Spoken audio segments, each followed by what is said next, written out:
వస్తాయి కదా మనకి ప్రతి నెలలో కూడా. అలా సోమవారం నాడు చక్కగా పూజా విధానం అంతా చేసుకొని, నది దగ్గరుంటే నదికి వెళ్ళి స్నానం చేసుకొనొచ్చి పూజ చేసుకొని, లేదా అంటే ఇంట్లోనే స్నానం చేసి పూజ చేసుకొని, దేవాలయానికెళ్ళి దైవాన్ని దర్శనం చేసుకొని, ఆ రోజు ఉపవాసం ఉండగలిగితే ఉండొచ్చు. ఒకవేళ ఉండలేకపోతే అది శరీర సామర్థ్యానికి సంబంధించింది కాబట్టి, ఉండలేకపోతే భగవంతుడికి దండం పెట్టేసుకొని వాళ్ళ పనుల మీద వెళ్ళిపోవచ్చు. కార్తీక పౌర్ణమి చేసుకోవచ్చు, ఏకాదశి వ్రతం ఉంది, ద్వాదశి వ్రతం ఉంది. ఇలాగా మనకి ఉన్నాయి, ఇంకా పరవడి రోజులు ఉన్నాయి. కాబట్టి ఏ రోజునైనా ఒక్క రోజున కుదుర్చుకొని చేసుకున్నా కూడా మనకు ఒక తృప్తి కలుగుతుంది. ఒక్కరోజు పూజ చేసుకుంటేనే మోక్షం వచ్చేస్తుందని చెప్పం, కానీ పుణ్యం వస్తుంది. ఖచ్చితంగా మనకి పుణ్యం వస్తుంది. జన్మ జన్మల పాపాలన్నిటినీ ఏ రూపకంగా పోగొట్టి భగవంతుడు మనకి మానవ జన్మ ఇచ్చాడో తెలియదు. అటువంటి మానవ జన్మ ఇప్పుడు మనకి వచ్చింది కాబట్టి వీలైనంత వరకు దైవ సేవ చేసుకోవడానికి మనము ప్రయత్నం చేయాలన్నమాట. ముఖ్యంగా ఈ కార్తీక మాసంలో 30 రోజులు పరవడి రోజులే కాబట్టి వీలైనంత వరకు చేసుకోవాలి. కుదరలేదు, ఇక మనకి ఏది చేత కావట్లేదు అనుకుంటే దండం పెట్టుకోవాలంతే. ఏదో ఒకటి కుదురుతుంది కదా, స్నానమైనా కుదురుతుంది, తలారా స్నానం చేసేది, లేదా ఉపవాసమైనా కుదురుతుంది, లేదా దానాలైనా కుదురుతాయి, ఇలా దీపం పెట్టుకోవడం అయినా కుదురుతుంది. ఏదో ఒకటి కుదురుతుంది. అంత ఏది కుదరకుండా పూర్తిగా అడవిలోనే ఉన్నాం మనం, అసలు ఏమి మనకి తెలియదనేది కాదు ఇప్పుడంతా. అవును. కాబట్టి ఇలా ఏది కుదిరితే అది చేసుకోవచ్చండి. ఏది చేసినా కూడా అది పుణ్యానికి దారితీస్తుంది, అమితమైన పుణ్యం అని ఇస్తారనమాట. ఏకాదశి వ్రతం గురించి కాస్త వివరిస్తారా? ఏకాదశి వ్రతం చాలా అద్భుతమైన వ్రతం అండి. మనకి అంబరీషుడి కథ ఉంది. దశావతారాలు ఆవిర్భవించడానికి దుర్వాస మహాముని పెట్టినటువంటి శాపము శ్రీ విష్ణుమూర్తి ఎలా స్వీకరించాడు. మహాభక్తుడైనటువంటి అంబరీషుడు, అంటే ఈ రెండు కలిపి చెప్పుకోవచ్చు మనం. ఏకాదశి ఒకరు ఈ శుక్లపక్షంలో వచ్చే ఏకాదశి, కృష్ణపక్షంలో వచ్చే ఏకాదశి రెండూ కూడా చాలా ఉత్తమోత్తమైనవి. మామూలుగా ప్రతి నెలలోనూ 2 ఏకాదశిలు కూడా అందరూ ఉపవాసం ఉంటారు. అలాంటిది ఈ కార్తీక మాసంలో అది మరింత విశిష్టత చేకూరుతుందన్నమాట. ఎందుకంటే శివకేశవులు ఇద్దరు నెలకొని ఉన్నారు కదా. విష్ణుమూర్తి ఏమో అలంకార ప్రియుడు, శివుడేమో అభిషేక ప్రియుడు. ఆ రెండు ఈ నెలలోనే జరుగుతాయి. మనం విష్ణుమూర్తికి అలంకారం చేసి పూజ చేసుకుంటాము, శివుడికి శివారాధన ఎలా చేస్తాం, నీటితో కాస్త కొంచెం నీళ్లు తీసుకెళ్ళి నీళ్లు తీసుకెళ్ళి శివుడి మీద పోసిన ఆయన ఎంతో మెచ్చుకొని, అబ్బా నాకు కాదా మంచిగా నీళ్లు పోసారని వరాలు ఇచ్చిస్తాడు. భోళాశంకరుడు అని అందుకే ఆయనకి. ఈ ఇద్దరికి భేదము లేని విధంగా పూజలు జరుగుతాయి ఈ నెలలో. కాబట్టి అభేదం అన్నమాట శివకేశవులిద్దరికి. ఈ ఏకాదశి వ్రతానికైతే విశిష్టత ఏమిటి అంటే, ఏకాదశి రోజున పూర్తిగా భోజనం చేయకుండా ఉదయం స్నాన సంధ్యా కార్యక్రమాలన్నీ అయిపోయిన తదుపరి చక్కగా భగవన్నామ స్మరణతోనూ పురాణ కాలక్షేపంతోనూ ఆ రోజంతా గడుపుకుంటారు. ఖాళీగా ఉన్నవాళ్ళు గడుపుతారండి, పెద్దవాళ్ళు ఉంటారు కదా, అలాంటి వాళ్ళు గడుపుతారు. మామూలుగా ఉద్యోగాల మీద వెళ్ళేవాళ్ళు, వ్యాపారాల మీద ఉండేవాళ్ళు వాళ్ళ దైనందిన విధుల మీద వాళ్ళు వెళ్ళిపోతారు. సాయంత్రం మళ్ళీ భగవంతుడికి ఒకసారి దీపం పెట్టుకుంటారు. మర్నాడు ద్వాదశి ఘడియలు వెళ్ళిపోకుండా భోజనం చేయాలి. అది ఏకాదశి వ్రతానికి ఉండే నియమం. అయితే మనకి అంబరీషుడి కథ ఉంది కార్తీక మాసంలోనే, మనకి ఈ స్కంద పురాణంలోనే ఇది కూడా వస్తుంది. అంబరీషుడు చాలా గొప్ప భక్తుడు, రాజు ఆయన. అయితే ఆయన ప్రతి నెల ఏకాదశి వ్రతాన్ని స్వీకరిస్తాడు. విష్ణుమూర్తికి చాలా చాలా ప్రియమైన భక్తుడు అనమాట. అయితే ఒకసారి ఈయన వానప్రస్థాశ్రమంలో ఉన్నారు అంబరీషుడు. వానప్రస్థంలో ఉండగా ఈయన వస్తారు, దుర్వాస మహాముని వచ్చారు.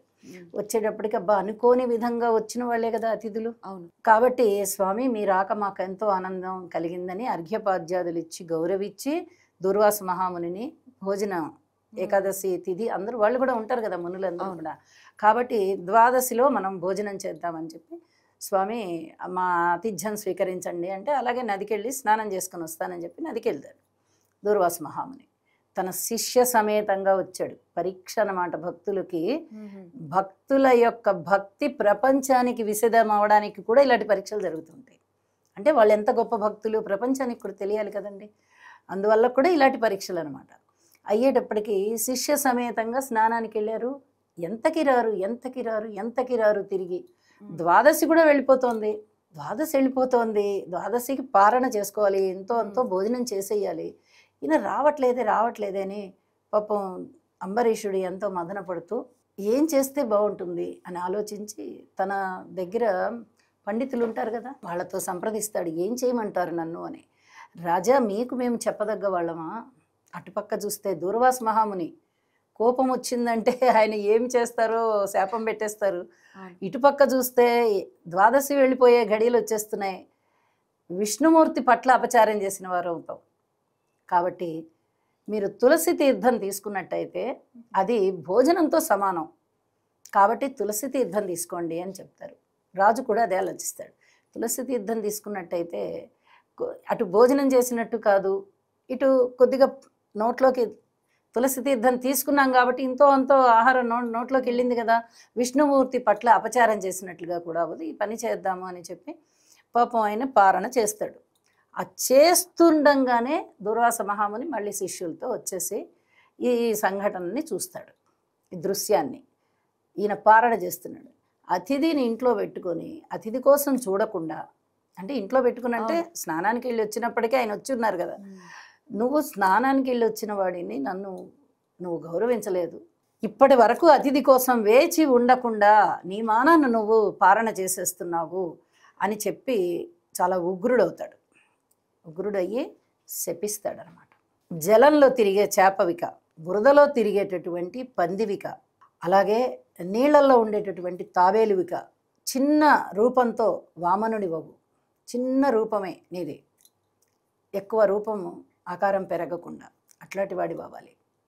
అలాగే అటు పశువు కాకుండా ఇటు మనిషి కాకుండా, ఇటు జంతువు కాదు ఇటు మనిషి కాదు, అలాంటి ఆకారంతో ఉండు. అలాగే బుద్ధి మందగించిన వాడిలాగా ఉండు, అజ్ఞానంతో ఉన్నవాడిలాగా పుట్టు, రాజువై పుట్టి కూడా రాజ్యాన్ని పరిపాలించే యోగ్యత లేనివాడిగా ఉండు. ఇలాగా అన్నీ ఒక 10 రకాలు చెప్పేస్తాడు. మనకి దశావతారాలు ఉన్నాయి కదా, ఆ 10 రకాలు చెప్పేసి ఇవన్నీ నువ్వు రకరకాల యోనుల్లో నువ్వు పుట్టాల్సిందే అని చెప్పి శాపం పెట్టేస్తాడు. పాపం దూర్వాసుడు శాపానికి అంబరీషుడు ఏమి చేయాలో అలాగా నిస్త్రాణమైపోతాడు. ఈయనకి ఈ పదాలన్నీ వినిపించకుండా, ఈ మాటలన్నీ వినిపించకుండా అంబరీషుడి హృదయంలో విష్ణుమూర్తి కూర్చుని వాటన్నిటినీ నేను స్వీకరిస్తున్నాను, గృహ్ణామి గృహ్ణామి గృహ్ణామి అంటాడు. అంటే ఓ దూర్వాస మహాముని, నువ్వు ఏమైతే శాపాలు పెట్టావో అవన్నీ నేను స్వీకరిస్తున్నా అని చెప్పేశాడు. అంబరీషుడికి వినపడలేదు అది. మనస్సు లోపల ఉన్నటువంటి విష్ణుమూర్తి చెప్పాడు అవి. ఈయనకి తెలియదు ఏం జరుగుతుందో. ఆయన ఏదో కోపంతో ఉన్నాడు కదా, ఆకారం తెలిసిపోతుంది కదా, కోపంతో ఉన్నాడు అయిపోయినా ఈయన చూస్తూ ఉన్నాడు అనమాట. అయ్యేటప్పటికి ఈ శాపం, నేను శాపం పెట్టినా కూడా నీలో చలనం లేకుండా ఉన్నావా నువ్వని మళ్ళీ ఇంకో శాపం పెట్టబోతాడు దూర్వాసుడు. పెట్టబోయేటప్పటికల్లా వెంటనే విష్ణుమూర్తి సుదర్శన చక్రాన్ని పంపిస్తాడు. పంపించేటప్పటికి ఇక ఆ సుదర్శనం ఆఘ మేఘాల మీద వస్తూ ఉంటుంది, కాంతులు వెదజల్లుతూ ఉంటుంది, చాలా పొదునుగా ఉంటుంది సుదర్శన చక్రం. ఇక వస్తూ ఉంటే భయపడిపోతాడు ఈయన దూర్వాసుడు. ఏంటి సుదర్శనుడు ఇంతగా క్రోధంగా నా మీదకి వచ్చేస్తున్నాడు, నన్ను సంహరిస్తాడేమో అనుకుని పారిపోతాడు. అక్కడి నుంచి పరిగెత్తి పరిగెత్తి పరిగెత్తి ఇంద్రలోకానికి వెళ్తాడు. ఇంద్రుడు, నా వల్ల కాదు, నేను రక్షించలేను, విష్ణుమూర్తి సుదర్శనాన్ని నేను ఎక్కడ ఎదుర్కోగలను, నాకు అంత సామర్థ్యం లేదంటాడు. అక్కడి నుంచి బ్రహ్మలోకానికి వెళ్తాడు. బ్రహ్మ కూడా అదే చెప్తారు.